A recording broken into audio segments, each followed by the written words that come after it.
Hi everyone, welcome back to Atrium Research's YouTube channel. Today I have the pleasure of interviewing Adam Zaghloul, VP of Strategy and Planning at NTG Clarity Networks, which trades on the TSXV under the symbol NCI.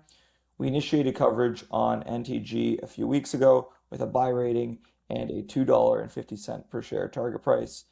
Our thesis in the company surrounds around its strong revenue growth benefiting from the economic growth happening in Saudi Arabia, its upcoming improvement in margins, as well as its clean balance sheet, all while trading at a modest multiple of EBITDA. So Adam, thanks for being here today, and he's going to walk you guys through the presentation, and then we'll get into some Q&A in the back half. Right on. My pleasure. Thank you, Nicholas. It's great to be here. Appreciate the opportunity. So yeah, I'll take you through the presentation. How I like to present NTG Clarity is we are, as you mentioned, a growing IT services company with a focus on the Saudi Arabian market, right? 95% of our revenue is from Saudi Arabia. And definitely historically, when people think about Saudi Arabia, this is the image that they have in their mind, oil dependent, an emerging economy out in the desert, not very much else going on. But definitely in recent years, even, Saudi Arabia has been, changing its image. They have this Vision 2030 economic development plan, which really seeks to reinvigorate the economy, to move away from oil and gas dependence and make huge investments into areas like finance and technology and sports and entertainment and tourism. All in all, there's about $1.3 trillion earmarked for investment as a part of this Vision 2030 strategy. And I mentioned technology in there. Software development, digital transformation is a huge pillar of this Vision 2030 as a whole, and that's really where NTG Clarity comes in. So NTG Clarity has been active in the Saudi market for more than 20 years now. That's also the same amount of time that we've been publicly traded on the Toronto Stock Exchange venture. And we like to see ourselves as offering North American investors the opportunity to get exposure to this rapidly growing tech scene in Saudi Arabia while still, trading on a Canadian exchange for sure. So I mentioned 95% of our revenue comes from Saudi Arabia. And that combined with our 20-year track record means that as the investments are coming in as a part of Vision 2030, we are really growing along with the economy in Saudi Arabia there. So as a result, our 3-year compounded annual growth rate for revenue is in excess of 60%. And we're on track to post our 2025 revenue guidance, which is targeted at about $78 million Canadian for the year of 2025, which we'll be reporting in the next month or two. But overall, if I were to describe what we do as a company, NTG builds the software development and engineering teams that are doing the work to roll out end-to-end software solutions for some of Saudi Arabia's largest telecom operators, financial institutions, and system integrators that are working with the government to bring about this sort of digital transformation. So we like to think of ourselves as a trusted technical partner to a lot of Saudi enterprises. When it comes to what makes NTG different, I would say it is our talent pool. Most of our talent comes from Egypt, just across the Red Sea from Saudi Arabia there. And you can think of us as a software development offshoring shop or a software development outsourcing shop. And when you think about that space, people don't usually think about Egypt. They'll think about destinations like India, for example, and more up and coming places like Pakistan or the Philippines. But when it comes to Egypt, we really found ourselves a good niche to service the Saudi and really Gulf market effectively because, what you get when you work out of Egypt that you don't get in some of those other locations is, just such a close proximity, both in terms of geography, right? Egyptians will work in the same time zone, and it's really efficient to go and make visits to Saudi Arabia if that's needed as well. But you also get cultural compatibility as well. Egyptians will speak Arabic, they'll share that general cultural background with the Saudi customers. And all in all, it really makes for superior collaboration to really working out of other geographies there. So the Egyptian offshore model is a huge component and a big differentiator when it comes to our offering. And what you still get with working with Egyptians is those cost savings that have come to be expected from offshoring as well. A lot of the times, hiring a developer out of Egypt can save you up to 50% when you compare it to hiring locally on site in Saudi Arabia too. So when it comes to the actual work that we're doing, we have two main lines of business. The first one is our digital transformation software development services.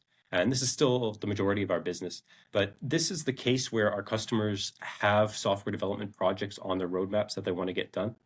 but they don't have the technical expertise and the manpower to do it. So NTG will engage with our clients and really provide the technical staff that they need. That could be front end, back end developers. It could be system integrators. It could be business analysts, project managers, really anybody that you need for the end-to-end software development lifecycle. We will work with our customers and place with them. And that can be done either offshore or on site. On site is the more traditional model where you bring people to work at your offices. For our cases, that usually means working to relocate Egyptian talent into Saudi Arabia, get the visas, the permits, everything that's required for that, accommodations if needed, to really get them on site. But what's been becoming popular recently is the offshore model. And this is the case where our developers and our technologists are working based out of our Egypt offshore centers. These are 4 locations in Cairo as of right now, but they're working remotely for our customers in Saudi Arabia. And since we launched this model back in 2021, it's since to become about 50% of our business. So, the majority of our business now. But overall, on-site and offshore services make up about 94% of our revenue as of the end of last year, 2024. And the remaining 6% come from our proprietary software products and solutions. So we have our own software suite, which we call NTG Apps. And you can think of it as a no-code, low-code platform. But it's really useful to develop enterprise-grade apps without actually needing software developers themselves. So you can think of implementations all the way down from the more niche IT ticketing, IT service management, even IT field service management and telecom field service management, all the way up to a full-scale enterprise resource planning platform that we've rolled out for a few small and medium-sized businesses. So really, because we become such an ingrained part of our or of our customers' software development teams, our developers basically become their IT team and their development team. We're able to pinpoint what the gaps are in their systems and pitch them either more resources or in some cases NTG Apps projects as well. And as a result of that, we've had some success growing this line of business in 2025, with some quarters reaching, in excess of 15% of revenue compared to the 6% of revenue that they were back in 2024 as well. So what comes with NTG Apps is, of course, revenue growth, but also potentially higher margin line of business, just because it is in the software space itself too. So very excited about the potential to expand the NTG Apps line too. I want to talk a little bit about what we see as our NTG advantage, or our 3 steps to success, why we've been able to grow so successfully over recent years. And I think they all come down to the amount of time that we've been in business in the Saudi market, over 20 years, and therefore they're pretty hard to imitate by any sort of new players that are going to be entering the market in recent years. But the first one is, over the course of 20 years in business in the region, we've developed some pretty deeply entrenched relationships with key decision makers in the IT space in Saudi Arabia, right? So we've worked with people sometimes over the course of decades, right? Maybe they've started as a project manager or a junior developer, and they've since climbed the ladder to be a decision maker, a director, VP, even C-suite level at their company. And they know NTG and the quality of work that we perform, and they're willing to therefore give us more larger and longer term contracts just because they trust the quality of work that we perform as well. The second one is really, the first one was related to sales. The second one is therefore related to fulfillment. Once you get the contracts, how do we fill the seats and get the tech talent that we need to fulfill the contracts? And that has to do with our education and training programs that we use to fill our talent pipeline. But we have decades of experience partnering with Egyptian universities and colleges, letting the sort of next cohort of software developers know that NTG is a great place to work, and it's a great place to get a job in the Gulf. And as a result, through running these training programs, internship programs, we've got a steady supply of new grads to place on projects in the future. And we've even taken this educational approach as far as opening our own schools in Egypt. So we have, as of right now, 2 vocational high schools in partnership with the Egyptian Ministry of Education in operation in Cairo, to basically give a dual curriculum, part technology, part typical high school to high school age kids in Egypt. So they get interested in software development. They can come work with us after their post-secondary studies if that's what they choose to do. And it really just unlocks a whole new level of, fulfillment to this talent pipeline as well. And I think the third piece to this puzzle is investing in decision makers of the future. So we're actively setting up these sort of university and college training programs that we were doing in Egypt for decades in Saudi Arabia right now, with the idea being we get to know these Saudi nationals who may or may not be the actual technical resources that are going to be doing the software development in the future, but at least they will be the Saudi nationals who run the businesses and make the decisions, and will therefore hopefully feed back into that first step and become our network in the future for new business as well. So at this point, I want to take us through a case study of one of the projects that we work on, so you can get a sense of what the actual work that we're doing is. But in this case, we were contracted by one of Saudi's largest system integrators. They do a lot of work for the government, Ministry of the Interior and Tourism and that kind of thing, to build apps for tourism purposes. Now, in this case, they were interested in building systems around the Hajj and Umrah pilgrimages to Mecca. In case you're unfamiliar, Hajj and Umrah are especially Hajj specifically, it's probably the largest annual gathering of people in the world, so a huge tourist operation. But the government and this system integrator wanted to build a mobile app and an internal government system. So we did work on both parts of the overall system. The mobile app was for visitors to log on to, book their visits to holy sites, that kind of thing, and it would feed data back into the government system to do things like logistics and crowd management, right? Limit the number of people going to a holy site to a certain number. You don't want overcrowding in that way. And the customer really wanted qualified professionals to begin work as soon as possible. So I think we highlight a couple of NTG's strengths with this engagement here. The first one is, how we get business and our sort of recommendation network that we have. A lot of our business is from word of mouth referrals from existing customers, and this engagement was no different. The CTO in this case, who was the decision maker, was referred to NTG by somebody in his network who was a customer and was very satisfied as well. So we get a lot of new business through referrals that way. But it also highlights the strength of our talent pipeline for sure. In this engagement, the customer wanted a relatively small starting engagement, about 10 senior resources. And these are the guys who lay the groundwork, design the initial systems, maybe do a little bit of the early programming as well. But then over the course of about 2 years, we were able to grow this engagement to be more than 200 resources in total, which is where it stands today. And especially when you take a look at the Egyptian offshoring space, there aren't very many providers, if any, that are going to be able to field that many resources for a single engagement. NTG, with our over 1,300 employees, we're one of the largest, if not the largest, independent Egypt offshoring shop as of right now. So we really have a strong talent pipeline to back our customers up with. So all those successes with our referral network and our ability to scale contracts has resulted in accelerating contract wins in the form of increasing contract sizes and increasing contract durations.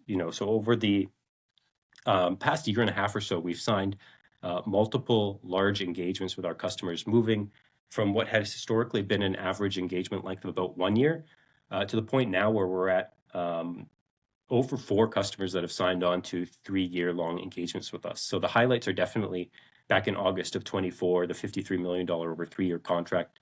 And back in December of 24, the $22 million over 3-year contract as well.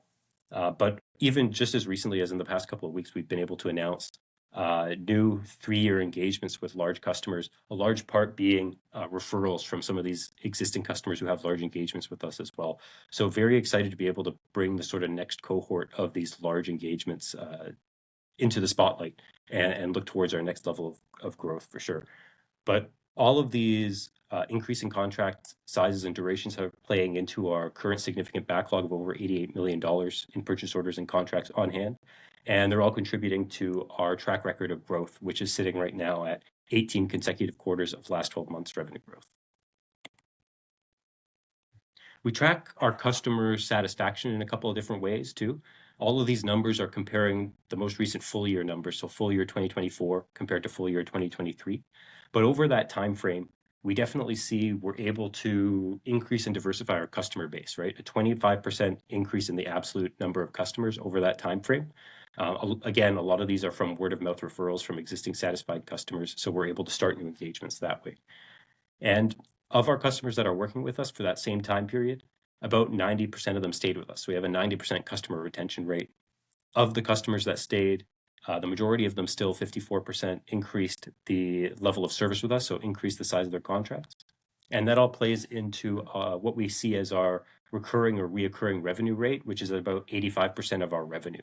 And that's either customers who have signed these multi-year engagements to work with us for around 2 or 3 years, or customers who have been renewing their annual contracts to the point where it's effectively a 3-year contract. So they've renewed with us twice or more as of now. So I'll talk about the financials for a bit, for sure. Definitely revenue growth is the headline of our story right now. We had an amazing year in 2024 where we saw 100% year-over-year revenue growth. Still guiding for growth into our 2025, which we'll be reporting shortly. That $78 million guidance for 2025 would put us at about a 40%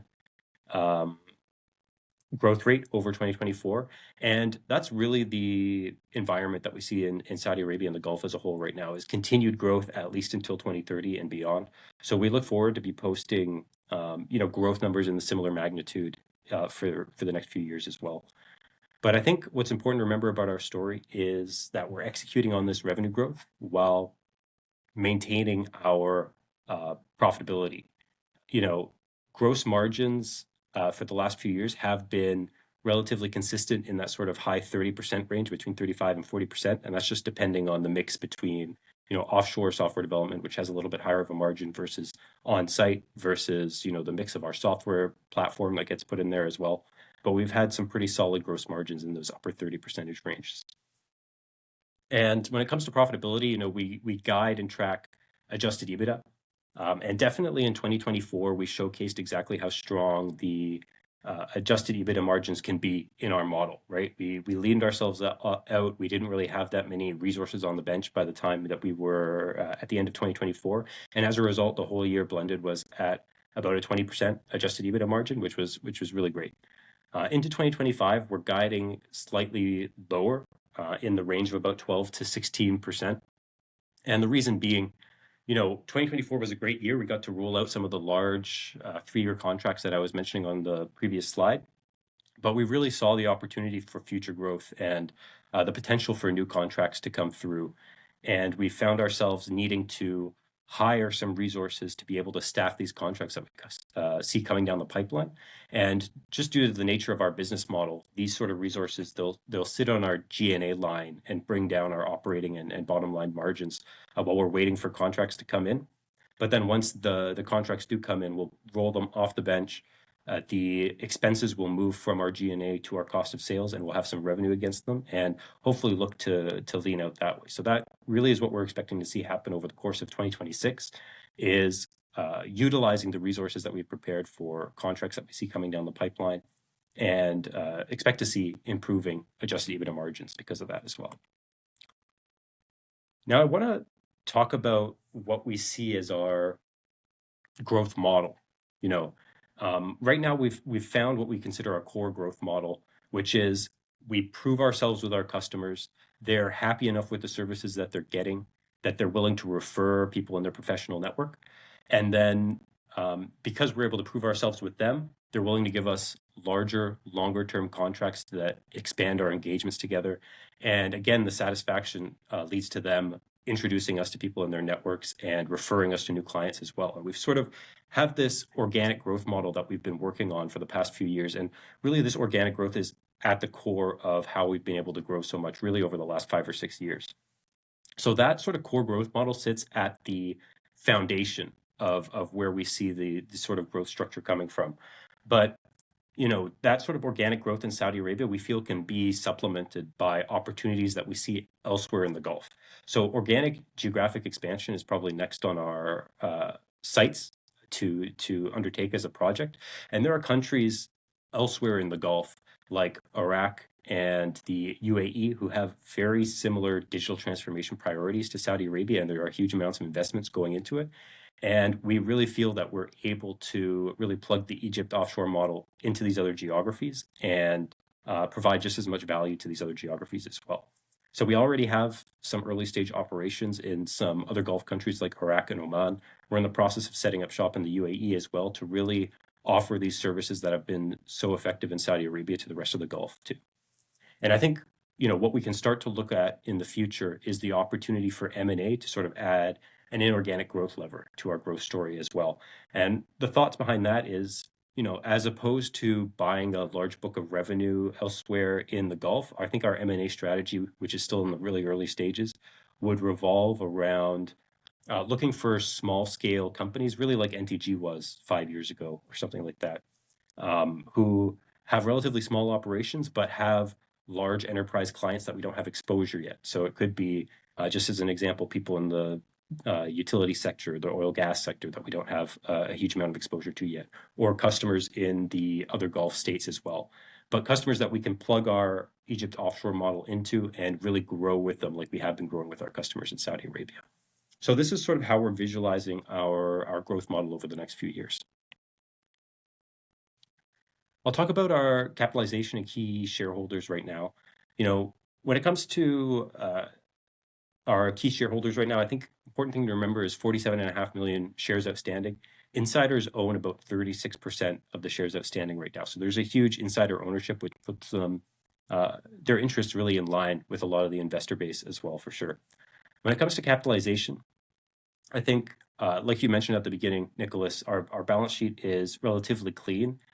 Things to highlight is, we still have cash on the balance sheet, $6.5 million. And because we've been cash flow positive in all except a couple of quarters over the last few years, we're in a good spot to keep funding the organic growth ourselves just from the proceeds of operations.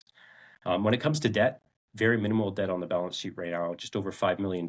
And all of it is management owned, basically put into the company back in about 2019 to execute our turnaround to focus on the Saudi IT market. So it's owned by management. The effective interest rate is less than 1%, so it makes it extremely favorable. And we're really paying it down as cash flow permits at about $150,000 per quarter. Again, as the cash flow permits on that end. But I would say that's a pretty good overall summary of NTG, right? We really see ourselves as having spent more than 20 years building a scalable and profitable IT services company in Saudi Arabia. We know the market both from the sales side in Saudi and in the fulfillment side in Egypt. And as a result, I think we're able to offer up ourselves as an opportunity for North American investors to get exposure to really this rapidly growing technology space in Saudi Arabia. It's largely uncorrelated to North American tech, but has a huge amount of investment and tailwinds behind it for sure. So we really see ourselves as a first mover in this whole Egypt offshoring space. And I think that really highlights our story. So I'll pass it back on to you, Nicholas, if we want to do questions. Yeah, awesome. Thanks for the presentation. It's a great overview, and I think the slide you're showing right now really kind of puts a nice bow on things with their LTM growth there. So the first thing I was wondering, and I think a lot of other people are curious about, is just why are you guys winning business over some of the competitors in the space with these consistent contracts coming in over the last couple of years? Definitely. I mean, that's a good question for sure. When I take a look at the competitive landscape in Saudi and the Gulf in general, Saudi Arabia is in this position where, they've been focused on oil for so long that they don't have this homegrown technology ecosystem or tech talent pool that they can pull from. So they really have to look internationally to companies like NTG or other consulting companies to get the expertise. And the typical model for that is working with large multinational consulting firms, right? So a lot of them are leveraging resources that are based out of those other offshoring destinations like India or Pakistan or the Philippines, things like that. So as a result, the competition typically leverage workers out of there. And I think what draws our customers towards working with NTG more than some of these other providers is that cultural compatibility piece that I mentioned, right? Our Egyptian workforce works in the same time zone, speaks the same language, has a shared cultural background, and it's really easy to just hop over the Red Sea to visit the customers in Riyadh. Riyadh to Cairo and vice versa is like a 2-hour flight, so it's extremely easy. So I think we're really making a name for ourselves on that sort of compatibility with operations. Yeah. Okay. And then on the recent hiring you guys did in 2025, how much of a runway does that give you into 2026, 2027? Yeah. So definitely, we saw 2025 as an investment year, a lot of hiring of resources to staff some future projects. When we talk about where we expect that to get us, I think we definitely expect to roll off a decent amount of those resources onto customer engagements really in the first half of 2026 is our current estimates. So I would say really the hiring that we did towards 2025 can expect it to be rolled out in the next, let's say, couple of quarters. But I would caveat that and say that we're really starting to see a lot of customers unlock their budgets when it comes to digital transformation right now. Some existing customers have large projects coming down the pipeline, and we're finding ourselves getting opportunities referred to us from other large customers as well. I mentioned in the press release that we put out over the last couple of weeks about the new 3-year engagement. We're really finding that portfolio companies of investment entities that are basically sister companies that we're working with are referring NTG to other portfolio companies that have the potential to give us work. So we see 2026 as another opportunity to take a good chunk of growth with some of these other companies that are approaching us for business. So there is still going to need to be a little bit of investment into resources to keep the growth going, I would say, into the future. But that being said, I think the intention is very much to lean out from the point that we were at towards the end of 2025, for sure. Okay, awesome. Yeah, that makes sense. And then from a capital allocation perspective, because you guys will be generating cash this year, how do you see that getting deployed, whether that's paying down debt or buying back stock, given the valuation, or even M&A? How do you think about that? Yeah, for sure. So for capital allocation, you're right to point out, we sort of teased in a press release towards the beginning of the year that Q4 was shaping up to be a very strong cash flow quarter. And, just due to the fact that our growth is moderating a little bit, we're not growing so much that all of our cash is tied up in receivables. We can expect to see some cash come through in the future. So when we think about how we're going to be using that, the first priority, I think, is always going to be continued investment into the organic growth. So that'll take the form of opening up, new sales teams to take advantage of both the Saudi and other Gulf markets.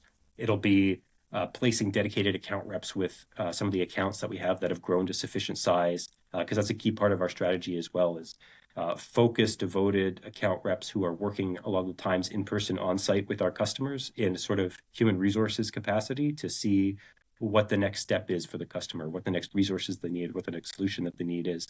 So investing in a bigger sales team, and of course, hiring the resources that we're going to be needing for the next sort of cohort of contracts that we see coming down the pipeline as well. So I would say organic growth is always going to be the number one capital allocation priority.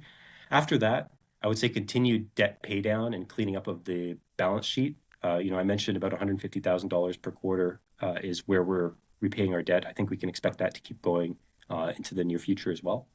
But it's interesting you point out the valuation these days. I think the whole IT services and software market has definitely been hit by the market forces recently. And the valuation being where it is, I think probably the leading use of capital would be starting to look at getting something like an NCIB in place, just because the valuation has been dipping down a little bit low. So I would say those are probably the top 3 priorities when it comes to how we're thinking about capital allocation. Fantastic. Okay. And then maybe just staying on that topic, AI, do you guys see it as a threat or, an accelerator of the need for IT services? What's the stance of the company? Definitely. That's the hot topic for sure. Mm. I would say as a company, we really see AI as an opportunity, or as you put it, an accelerator for the need in IT services. We really don't see it as a threat anytime soon. Like, there are no customers who are coming to us and saying, hey, we can do your services with AI. We need to stop growing our engagements or even scale back our engagements. How we think of it is an opportunity to, leverage the AI tools that are available to increase our own developer productivity, but also integrate the artificial intelligence into some of the software products that we're offering as well too.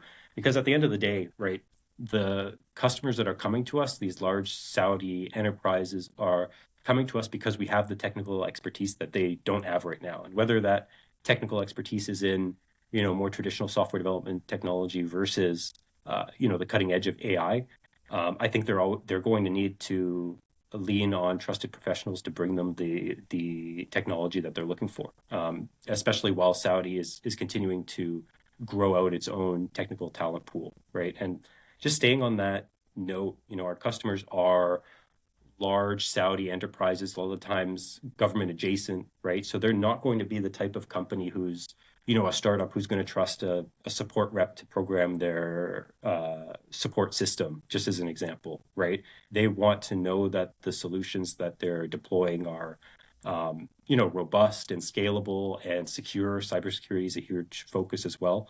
And those results are really only possible when you have the AI tools being leveraged by really a seasoned professional who knows what they're doing and knows what to look for. So overall, we really see AI as being a value add for our services. We're staying on top of it by, staffing an AI team with a couple of dedicated, technical personnel who are looking at the best ways to roll out AI to our internal team and integrate it into our systems and that kind of thing. So we really are positioning ourselves to be a leader in the region for AI-powered implementations as well. Okay, no, that's great. And then just the last one I always ask is, what are some catalysts that investors should be looking out for over the next 6 to 12 months? Definitely. So when it comes to catalysts, we did a lot of hiring in 2025 in anticipation for new contracts that are coming out. We started to see the early signs of those contracts starting to come in the 3-year frame agreement that we announced a couple of weeks back. I would say there are a couple more contracts in the pipeline that we expect to release in very short order, I guess you can say. And once we have the POs coming in against those contracts, I think it would be a great piece of news to see us start to put to work a lot of the resource base that we've been building over the last 6 months or so. So contracts and POs coming down the pipeline are going to be a huge catalyst. And also, of course, watch out for our Q4 earnings, which should be posted, by the exchange deadline, which is the end of April. Awesome. Okay, well, thanks for walking us through the story and answering the questions. We're looking forward to following NTG and writing some research on the back of the press releases and those catalysts that you mentioned. So for those of the audience that haven't seen our research on NTG yet, you can find it all on our website at atriumresearch.ca. And again, thanks for the time, Adam. My pleasure. Thank you very much.